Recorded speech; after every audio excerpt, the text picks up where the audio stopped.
impact on the city at the time. People may not realise, but the city was devastated. It came at a very bad time for the city. Those who remember the 80s and Mrs. Thatcher's government will remember we had no more flesh on the bone left to come off this economy. We were already a skeleton. And football was the one field of excellence in which this city still flew a flag. And we'd been, punched right in the middle of it. I mean, they rang the 40-ton bell on the Liverpool Cathedral that day, and the only other time in my life I've ever heard that was when the King died in 1952, I think it was. People were very keen on whose fault it was, where responsibility lied. Why were we in that stadium? Why do young men want to fight each other and create panic in a stadium? Why were the police all outside and not, the endless unpicking of the details of the disaster. But nobody had, it seemed to me, stood back and said, what's the meaning of an event like that in the football context? And my feeling was it signalled a complete collapse in the relationship between football fans and the game. People are aware that hooliganism was a chronic issue for 25 years almost before Heysel. And that too I saw as symptomatic of, a failure in communication. I mean, it sounds, a cliche, but it's true. Football is a web of relationships. The key ones are between those who watch and those who play, and the clubs who organise those games, and the federations who organise the clubs to organise those games and so on. It's a spider's web of relationships, and it was like a major hole in the web. It's one of those watershed moments that it's very difficult to predict how things might have worked out without it.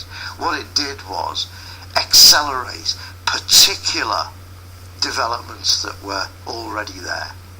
And historians like to provide us with a line and a date. In reality, it's like a torn garment with old stuff lingering on and new stuff ahead, and it's much more that kind of join. But the egg which hatched into the Premier League was born on the night of Heysel. Because what was the result of Heysel for the big football clubs in England? No Europe. What percentage of their income came from Europe? Remember, in those days, Liverpool was 20 consecutive years in Europe, from 1965 to 1985. You sold your own game at home to the TV and to the sponsors. The contracts that you had with players were built on expectations of income from European, and indeed in Liverpool's case, from a substantial campaign in Europe. Can you imagine? This is what it's like living in the business of football.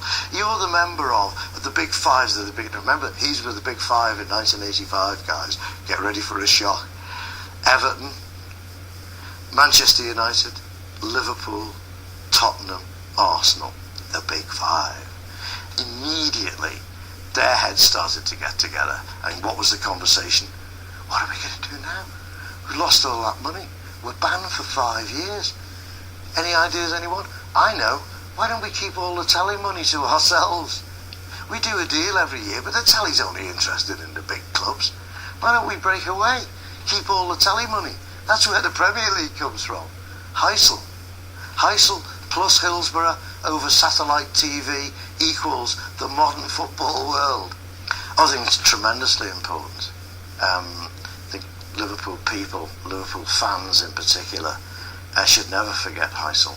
39 dead people on a football pitch. And of course, our disaster 4 years later, I think in many people's minds has sometimes overshadowed the fact that on a foreign field, something just as terrible for all of those 39 families who were bereaved happened.